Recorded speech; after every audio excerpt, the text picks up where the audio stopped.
It's my pleasure to give this talk today, and the title is Space and Dimensions of Proteins, and it's my understanding for protein structures. I hope you can benefit from this. So as a data science is not very popular, and even in our university we have a new school of data science. So for today, proteins are related to all the aspects of data science, and for today I mainly focus on the data acquire data analysis and also some modeling. Yeah, because otherwise the topic is too big. And we know all the proteins are important, but nowadays genomes are more popular because genome data is very easy to obtain and it's cheap. Proteins is the building block of our life, and actually our life is the interactions of proteins.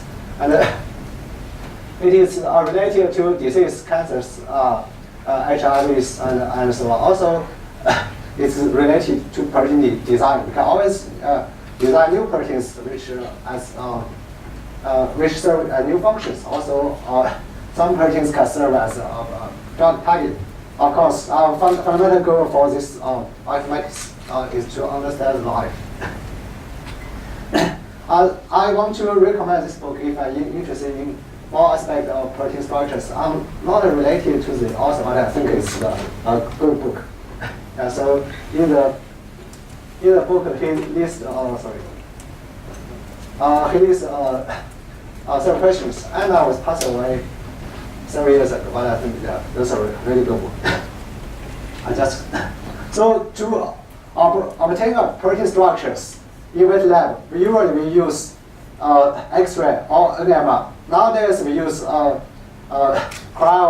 electron lab, and it is a new technology. Not many protein structures yet, and so also we use mass spectrometry, but this is very narrow. We just build 40 structures, and we try to solve the protein structure in silico and try to predict the protein structures.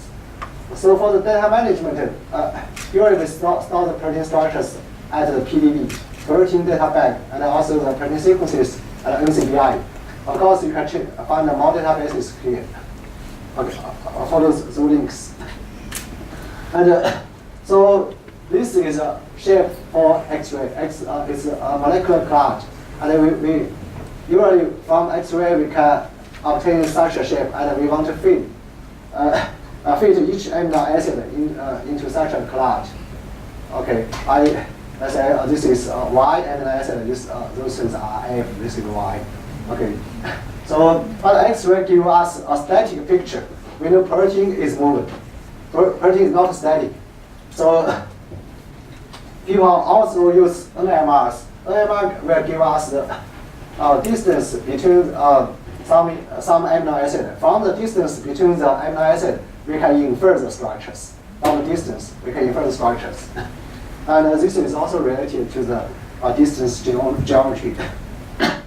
And to obtain a protein structure is very expensive in wet lab. For difficult protein structures, it takes years for a postdoc or a PhD to obtain one structure. But we know that in nature, let's say given a protein sequence, within few seconds, it folds into a structure. And for the purpose of this talk, we think the folded protein structure is static, although it is not. It is moving, but we assume it is static. But this process in nature just takes several seconds, within seconds. But for our lab, it takes years to find that. So people try to model this process use computational method, use homology modeling, such as dynamic parameter heat map model. Also use threading, and this can be proven as NP hard. And also threading is that I will introduce this version. You have tried linear programming, integer linear programming, dynamic programming, and so on. Also, we use fragment assembly, try to assemble a large structure with smaller structures. And so one common trick in machine learning is always like this. Let's say you combine different predictors to one predictor. The result from different people to one predictor. And we also use SVM or linear programming to do this. Okay, so our goal is to try to predict the protein structure from its sequence. Next, I will just give the background. Okay, we know that in nature we have 20 types of amino acid. Our protein sequence is a sequence of 20 amino acid. And the protein sequence is very easy to obtain. It's quite cheap, just mass spectrometry. And there are 80,000 solid structures in the database. 80,000. But even for our human, we have 10,000 protein structures. And the protein structures, given the primary sequence, they fold into 3D space, form some particular shape. And we have similar structures. Let's say for local structure, we have alpha helix, beta strands, or loop. Also, those similar structures organize into 3D organizations, 3D shapes. And the 3D shapes we are docked together to form quaternary structures. So, okay. So for amino acid, it's a table like this, and we have for amino acid, this carbon atom we call it as C alpha. It can connect to two groups. This group and this group. So this part we call it as side chain. And why we have 20 types of amino acid? Because for R we have 20 types. R can be as simple as hydrogen, or as complicated as it can contain some aromatic cycles. So two amino acids, when they react, they will lose water, and they will form a bond. We call this as peptide bond. And this process can continue. Then we will have peptide chain. Okay, we have a chain like this. And because the R is different, we have 20 types of amino acid. We denote each amino acid with one letter. So this sequence, we can represent this sequence with a sequence of letters, 20 letters. Okay, alphabet of size 20. And this sequence will form some 3D structures. It's like this. So in protein structure prediction field, the task is that given this sequence, we want to predict some structure like this. Okay. Now it comes, we need to represent a protein structure. We want to predict a protein structure, but first, what to predict? You need a representation. So to represent a protein structure, we can do this. Let's say for each atom, we can use a 3D coordinate, alpha, beta, gamma, because it is in 3D space. Sorry, x, y, z. But let's take a look at this this structure, and we call this as backbone. And this is as a side chain. Along the backbone, each amino acid contains three angles. Okay, sorry. It's too fast. Let me run this slowly. Let's say for those four atoms, and the bond length, we call this as bond length. Usually we consider it as a constant. It's fixed. And also the angles formed by any consecutive 3 amino acid, let's say this angle, it's also more or less fixed. It's not that fixed, but we consider it as fixed. So to change the position of those 4 amino acids, the only way is to rotate this atom around this axis. It is the only degree of freedom. So for any 4 atoms, if we assume that those bond lengths are fixed, we call this as bond angles are fixed. So the only free parameter will be the angle we rotate this atom around the axis here. And we call it as dihedral angles. Okay. Now for each amino acid, along each bond, we have a dihedral angle. So, and along the backbone of the protein sequences, we have three angles, which are omega, psi, and phi. Omega usually is 0 degree or 180, very near to that. Okay. So the only 2 parameters are the phi and psi. So now we can model our protein structure as phi and psi sequences. For each amino acid, we have phi and psi angles. If we know those angles, we can reconstruct the backbone.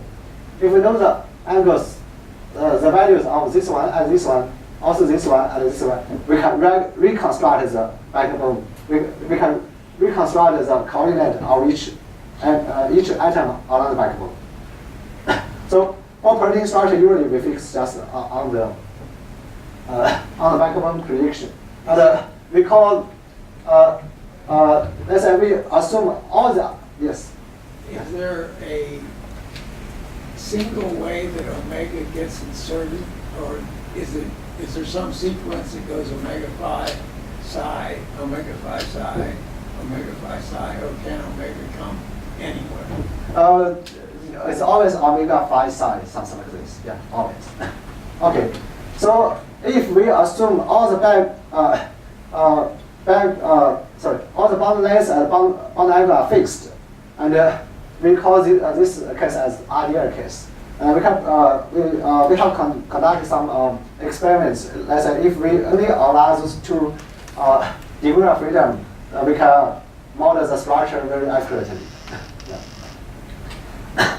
Okay, so for some local structures, let's say something like a helix, we call this as alpha helix. Also, two strands can form parallel shapes. We call this as beta strand. Usually we just represent alpha helix as something like this. Okay, abstract that. Also we represent beta shapes as arrows. Okay, those are beta shapes.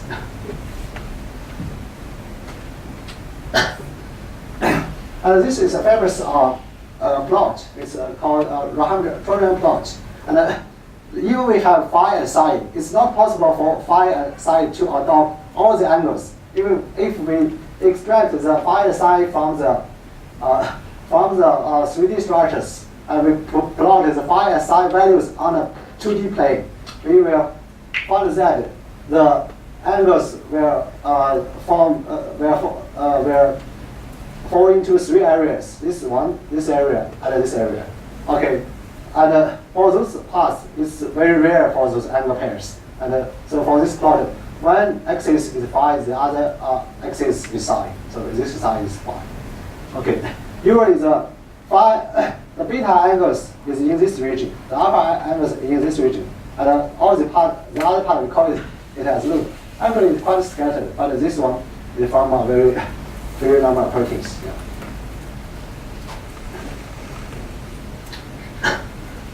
Also, we can form our very complex structure, quaternary structures. Let's say this one is just this 3D structure, and they dock together and form a very complex shape. And also for this one, I think it's just 5 or 6 units. I cannot memorize.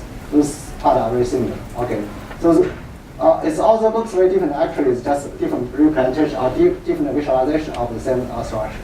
Okay. So. Okay, let's I took this data from the website and around April. And the number of sequences is 100 million. Here now, 100 million, around more than 100 million. And the number of structures, uniform structures, here recently is 130,000. So there is a big gap between the number of structures and the number of sequences. The gap is very big. It means for the majority of sequences, we do not have this structure. So that's why we need to do structure prediction. And another thing is that, let's say just now, we can form 3D structures. And if we use our human eyes, roughly, let's say they have some patterns like alpha followed by alpha, or between two alphas we have beta. We call those things as fold. Okay, so from this data, we can see after there are two ways to define the fold. One is by scope, and the other by cast. So by scope, after 2009, we do not have new fold. And even according to this cast, after 2012, we do not have new fold. We do not have new fold. Okay, fold is a description of the structures, of the 3D structures. So this implies that for many of sequences, actually I believe for most of sequences, their structure is in the database, but we do not know how to match the sequences to the structure. Yeah. The structure space is there, and the sequence space is there. We need to find a way to match the sequences to the structure. That's the purpose of the. This is called threading. Okay, we want to thread the sequence onto a structure, but we don't know which way to thread. So usually, this is not very true, but usually, if two protein sequences with 30% of sequence identity, their structures should be similar. Not always true, but usually it's guideline. And I think several years ago they found a two protein structures that differ by one amino acid, but the structures are totally different. Usually, for most of the cases, if proteins with more than 30% of sequence identities, they are very similar. Okay, their structures. And for within 10 to 30 identical amino acid, this part is very difficult. Okay, we want to find the sequences. Let's say given sequence, it has another sequence with known structures. The sequence similarity is identity is around 10 to 30 amino acid. It's very difficult to find that. Okay, but there is hope. So why people focus on this one? And many research agents focus on those things. And so also this is a very old story already. And Kaiser believes that 1,000 fold should be enough for all the protein structures. Okay, now we have 100,000 already. And Michael Levitt, I think he won the Nobel Prize 3 years ago. And so he has written this, he has given this talk how hard it is to evolve a new protein fold. It's very difficult. I think 2 years ago there is a paper said even for the protein structures 1 million years ago to now the protein structure is similar. We do not have new fold. The paper is published on Cell. And Yang Zhang and Jeff Skolnick got a paper, I think quite a number of years ago, they said we can map the protein sequences to known structures. Okay, those structures are solved by X-ray or NMR, but how to map, we do not know that. Okay, so let's say for a simple example, this is Cas. Cas just categorize the protein structures into several layers. So the first layer is C class, I believe it is class. Okay, this is all alphas, alpha with beta.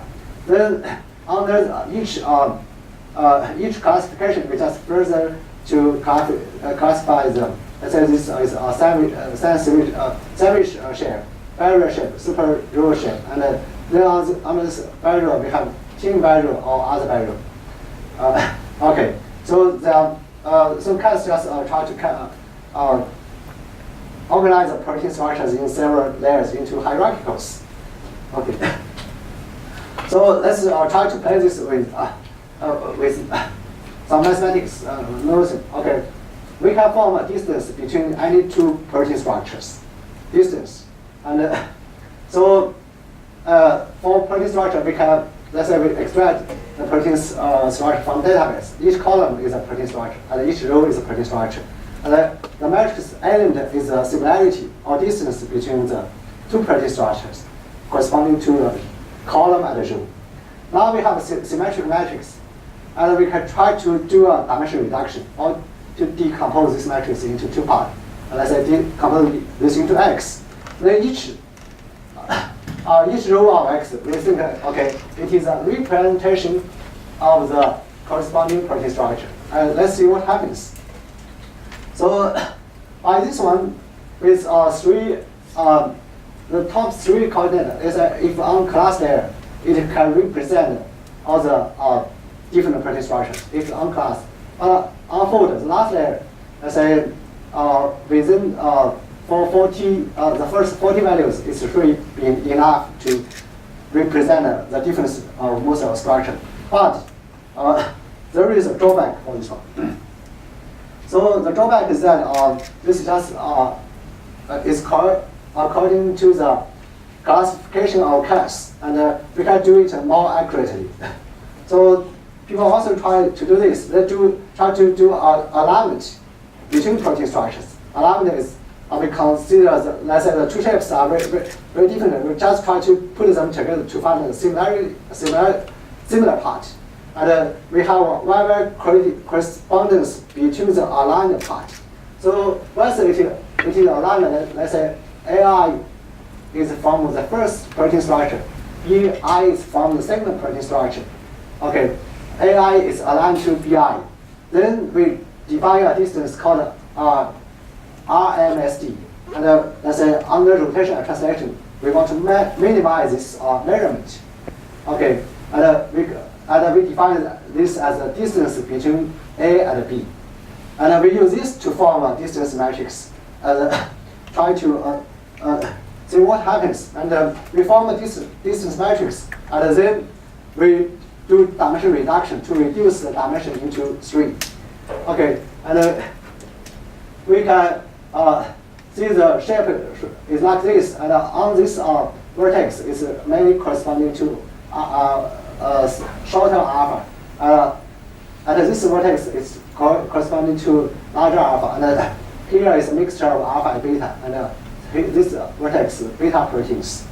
Yeah, it's quite interesting.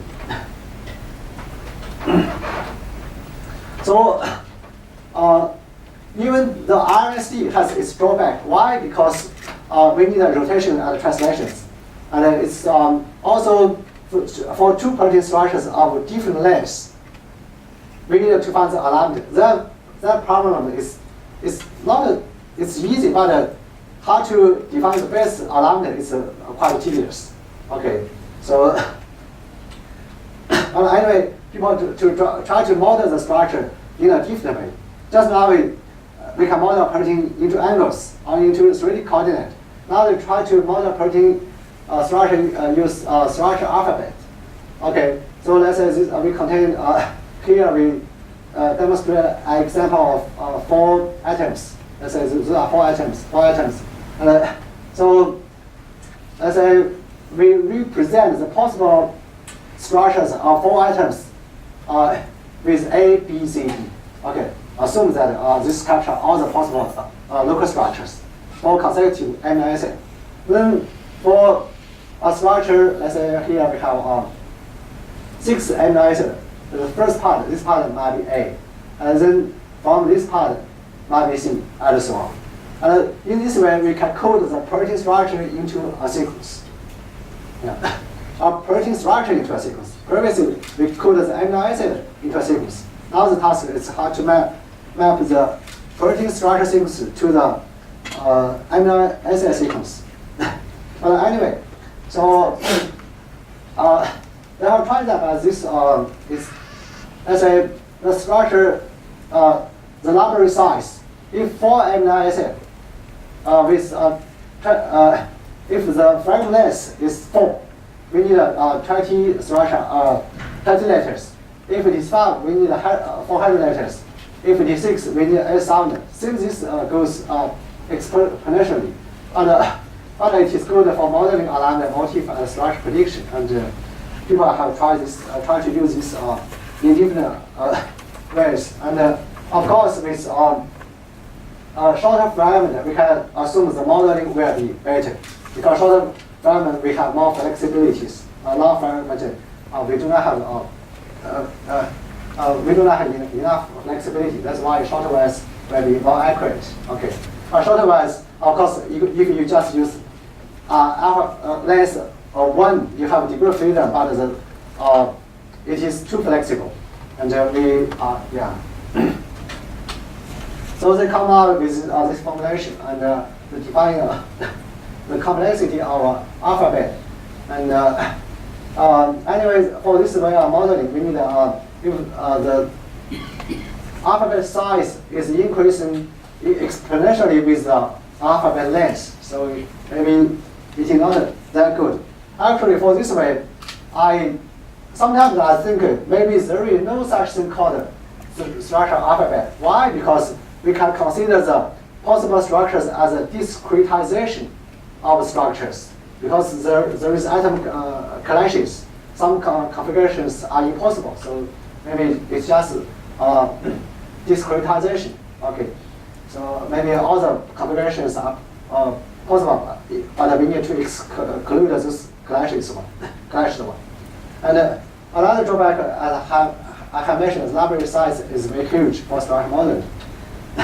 So so people think that maybe we can try to use some better way. Let's say for each, one goal is to predict the protein structures. And we know the amino acid. What if we plug in the amino acid and then try to model those structures? And so we have an in-time program called Phaser. Actually, I dislike this program, but it works. And, I think it's too dirty. We combine the properties of the amino acids and also the protein structure. Let's say contact capacity, solid acceptability, second structure, and sequence profile. The sequence profile was obtained by BLAST. And we can use this way, we can model it quite accurately. Let's say within 0.5 amino acid. So, within 0.5 echelon, we can model the 95% of the cases of alpha quite accurately. Okay, and so, but not for beta, but within 1.5 echelon, we can almost model all the cases quite accurately if we use this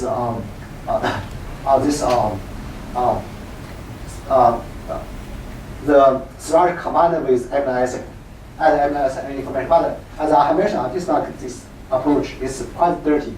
Okay. Anyway, now we try to build the protein structures, and our final goal is to predict the structures from the amino acid sequence. Now, let's say this is a amino acid sequence, and we want to predict the final structure. So we do something like this, and we compare that with Rosetta. Rosetta is a very good program, and it's top one in the world. Okay. So I will just demonstrate the idea with one example. So let's say this is a amino acid protein sequence. Okay. By the way, not all the amino acid sequences are proteins. Only a very, very few amount. Most of the amino acid sequences were not fold. Only a very small amount were fold. Yeah. I believe in our planet we just have a very small amount of that. So let's say given this amino acid sequence, and we create a sliding window of less 9. Okay, less 9. And we just start this window from left to right, each step by one amino acid, only one. And then within this window, just now I mentioned we have the program Phaser, which can predict local structures for this very short sequence. We just predict that. We predict 200 structures. 200 structures. Of course, you can predict more. Okay.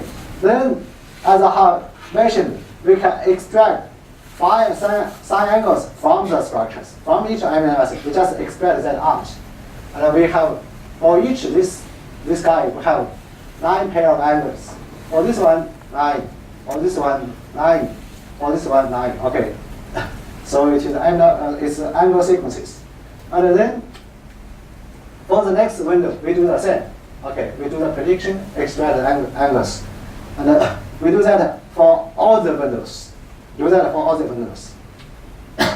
Now, let's say for each window, and for each window, for each amino acid, let's say this one. And first it's within this window, and when we extract the angles out, those angles corresponding to y. And then we plot all those angles in a 2D plane. Okay, on 2D plane, the one dimension is y, the other dimension is psi. We just plot all the angles on this plane. Okay, because this one and this one from the, I think it's the same. Yeah. Because it's angles. And then for the next window, let's say start from K, and there is angles corresponding to y. And we plot those angles onto the plane again, overlap. Now we do that for all the 9 possible windows, and we plot all the angle pairs on this plane.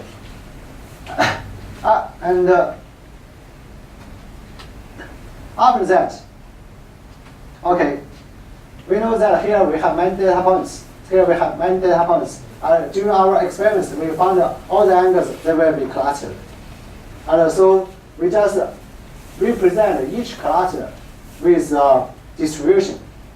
Here we use cosine model. Cosine model is something like a Gaussian distribution, but it's for angular space because those things are angles.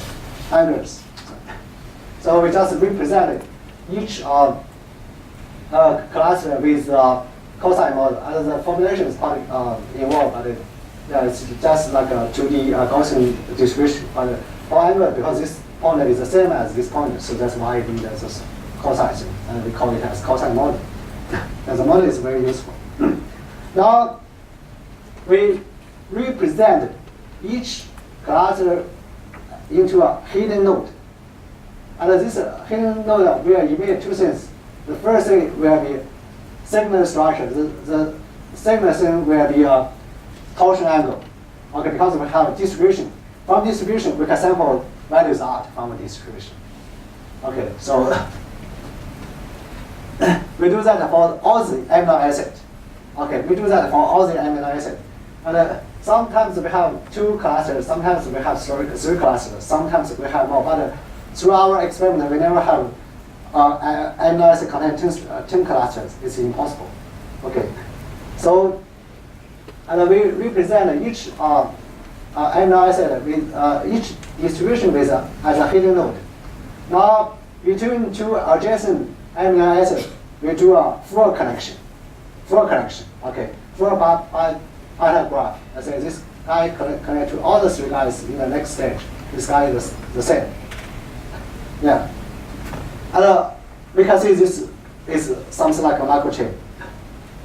And now, come back to our previous extract angle sequences. Let's say for this one, and let's check its path. Maybe it's passed from this distribution to this one. Okay, or this guy. So whenever it goes through a path, we just increase the weight of the path by 1. Yeah. So we do this for each possible sequence. Let's say for this guy, it goes go from here to here, then to here. Okay, so for the path is going to be just increase its weight by 1. Now we do this for all the possible sequences, and we have counters for along each edge. Okay, we have counters. Now we do a very simple thing. We just normalize the total weight of the outgoing edges from each node to be 1. Okay, to be 1. Yeah, it's just sum them up. Yeah, and for each number divided by sum, and we can see the outgoing total weight will be 1. This one and this 0.5, 0.6 is 1. Okay. Now, with this, we can generate a protein structure. Okay, so we try to do a random walk according to the probabilities along each edge. Do a random walk, okay, and we can generate a sequence of angles. And from this sequence of angles, we can rebuild a structure along the structure. Okay. And so we build a structure like this. And then we extract part of the this structure. Okay, and maybe part of this structure, maybe from this 3 amino acid, and we do a reset sampling. We just replace the angles, and we have another thing called energy function. We try to evaluate the goodness of the structure. And because we have reconstructed the structure, we place the angles here. We can reconstruct the structure. If the energy of this structure is better than this one, we just good, I will move to this step. Otherwise, I will keep this structure. We know that there's something like a multi-carbon. Okay, we repeat this 2 million times, and we will obtain a good enough structure. The structure usually with low energy. Yeah. And that's not the end of the story, because we found that it will converge, but usually not always a base one. So we just repeat the whole process again and again, around several thousand times. Okay, and so we have many structures, and then we just try to do a cluster with if in the previous energy function, if it is useful. So if it is useful, the energy function is useful. Let's say select the structure near the native, then the density near the native should be high. So we just let's say we do this 1,000 times. We just try to select the structures with high density. How can we do that? Because we can calculate the distance between any two structures, between any two generated structures. If the density high means a structure is very similar to many structures. If the density, let's say this is low, then it is not very similar to other structures. Okay, so we just use this one and found a cluster. And we think this might be near to the native structure, near to the base structure. And then we rebuild a hidden mark model. With those selected structure. And of course, now we can see we can repeat this process again and again until, let's say, for each stage we just have one hidden state left. Then we just stop. Okay, we implement this thing called in a package called forecast. You can just Google it and find it. We run it online. And when we first published the paper, we just used 6 benchmark proteins from the Rosita group. Yeah. And so let's take a look at the number of models. Okay, it seems that from all the benchmarks, the average number of models, how many hidden nodes for each node is below 2. So the number of hidden nodes is actually quite small. Okay, so and we try to generate 1,000 decoys each time. Let's say we just use a hidden mark model. We do not run the iteration first.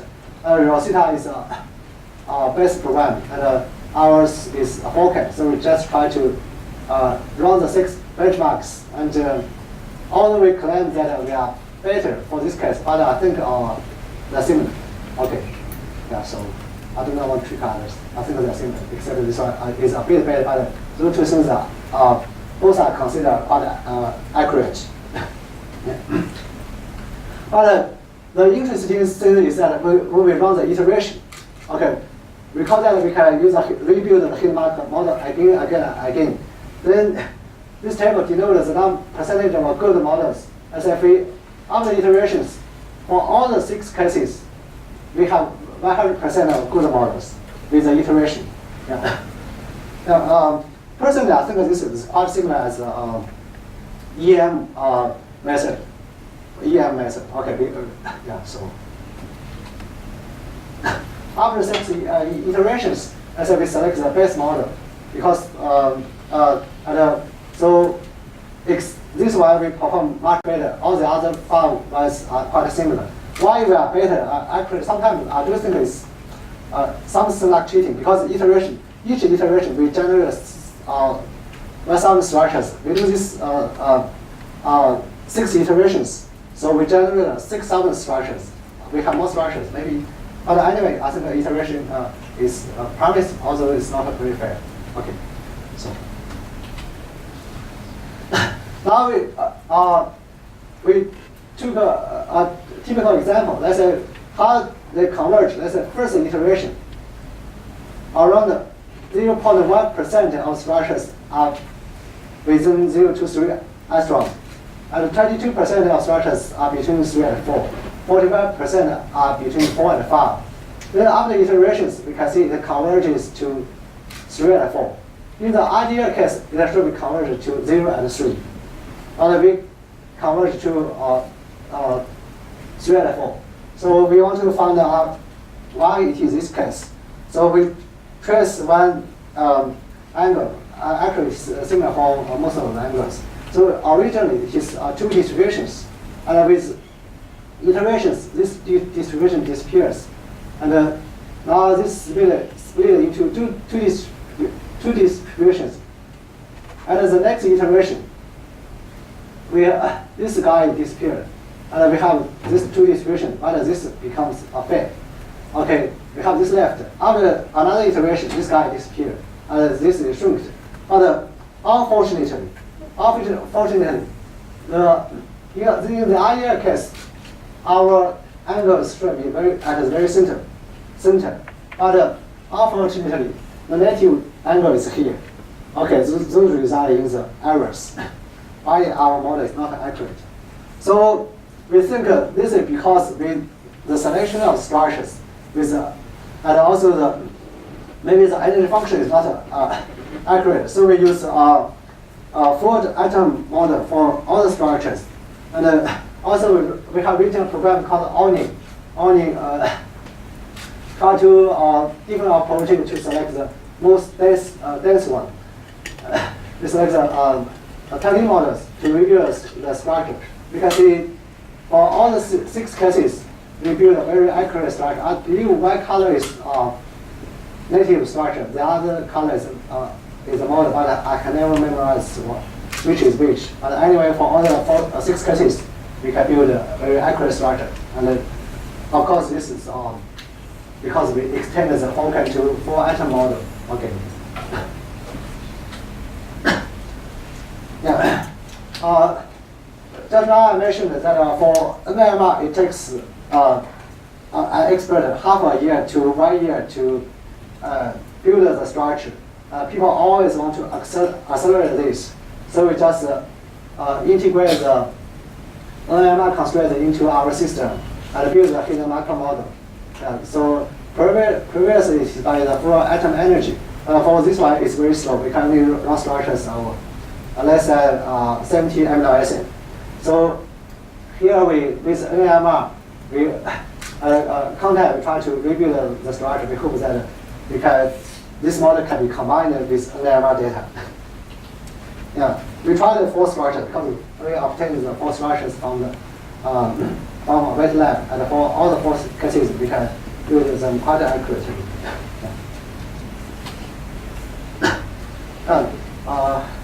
Okay, so the next thing I want to talk about is that let's say for protein structure, and for each atom, we need X, Y, Z 3 coordinate. And if we have n atoms, we need 3 times n variables. Okay, and now for angles, each amino acid we need 2 angles. N amino acid 2 times n angles. But let's say for coordinate, whenever you rotate or translate the structure, the coordinates are changed, but the structure is the same. For angles, let's say if you just twist the angle a bit, the structure change is huge. Okay, so people always want to model this. Let's say, is it possible for us to invent some new distance metric? We have tried on this one. Let's say, we try define contact group. So this is a fragment of less 9, and we just model protein structures. Use the distance between the first amino acid to the second, the distance from the first to the third, from the first to the fourth. Let's say we do not use the distance from this one to this one. Okay, we just design this. And then if we use those distance as a distance between 2 amino acids, when you rotate the structure, the distance is the same. And when you try to twist the structure, some distance will change a lot. Some distance, yeah. So we use all those contacts. We just extract a subset of them. But you cannot use a contact map. Why? Because in a contact map, you will have n-choose 2 distances. Too much thing. But for protein structure, the degree of freedom is 3 minus 6 actually. Okay, 3 is 3 coordinate. Minus 6 because on the rotation and translation it is the same. So that's why minus 6. And also we use some remote contacts. Okay, and so we use a distance between some amino acids to model this one. Yeah, and by this one, we build a contact library, and the distance between our constructed, our extract distances and the distance map, it is something like this. You can see it is very, very related. If, let's say, given two protein structures, you have distance map, you just pairwise do the sum of the square differences. Okay, it's something. And the other case is our expect distance distances to represent a structure. We can see they're quite similar. Okay, of course we have also we have compared that with RMSE. We can see the distance can capture the things under RMSE because RMSE is quite difficult to extract. And I have used a new representation to rebuild the how to classify the protein structures. To classify the protein structure is quite tedious now. It's by human hand. Okay, so we just now we represent each protein structure with some distances, and we call that we organize the distances into a vector, and then we can have a vector for each protein, and we somehow consolidate that vector of same length, and then we can of same length we just can do many things in math. Okay, we just do a very simple thing and do a classification, and yeah, this is a thing for all the alpha proteins from I think from probably all the alpha proteins from the database, and this is actually from the same family. Yeah, at least for this part, it's quite accurate. Of course, now we know that 30 years ago, the deep learning becomes very popular, and we say that content map contains redundant things, but deep learning things can eliminate the things with very huge computation power. So we just again we represent the sequencing and structure into a content map. We try to do that, and it's quite. I think it's quite useful. Okay, yeah, to find if two structures they are from the same folder or not. Quite useful, but I don't know why it's so good. So I need some time to think about this. Yeah. Any questions? Let me think. Should I go on this part?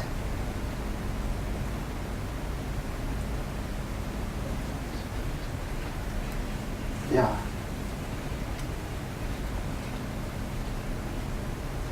Yeah, I will just use several minutes. I think this part is quite interesting. So, okay. So we know that especially in genome data analysis, each time we think that there is one amino acid will have the mutation. So, sometimes deletion, sometimes insertion. Okay. But let's take a look at the protein structures.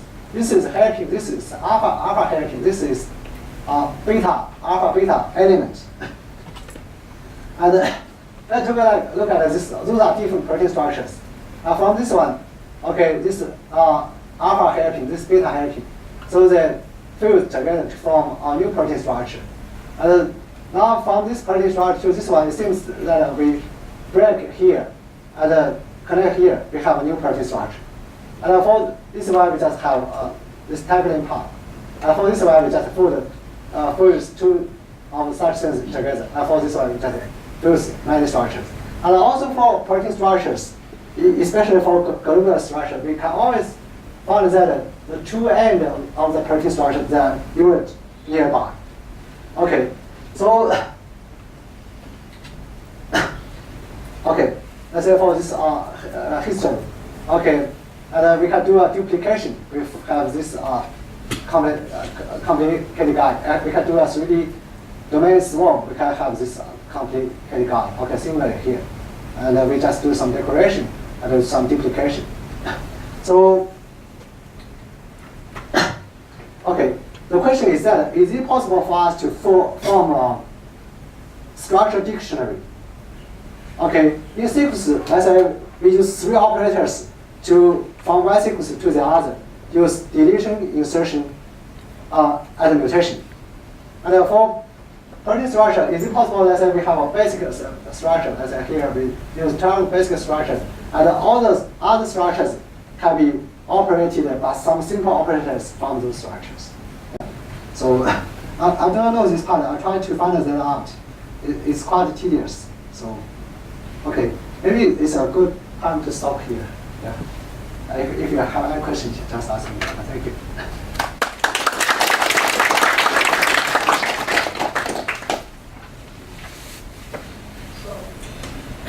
Any questions?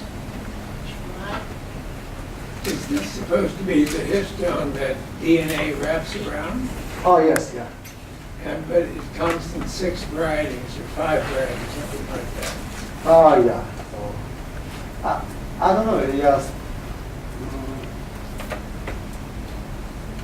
Actually, I'm not sure on this part. I'm not sure how they connect exactly. Yeah, but it's the same DNA record on. Can you help us visualize how the DNA wraps around this? Let me think. Maybe it's possible. Maybe by integrate the high C data packages. Integrate the high C data. Yes. Yeah, it's possible. And also we need to consider about DNA modifications. Yeah. Well, but even at the level of a hexamer or an octamer of histones, Yeah. they form subgroups Yeah. for the DNA to attach to. Yeah. So maybe 1 or 8 or something like that could be put together. Yeah, I will think of this one. Yeah. That's a very good question. Suggestion, I mean. Yeah. Okay, other questions? Okay, well, thanks again.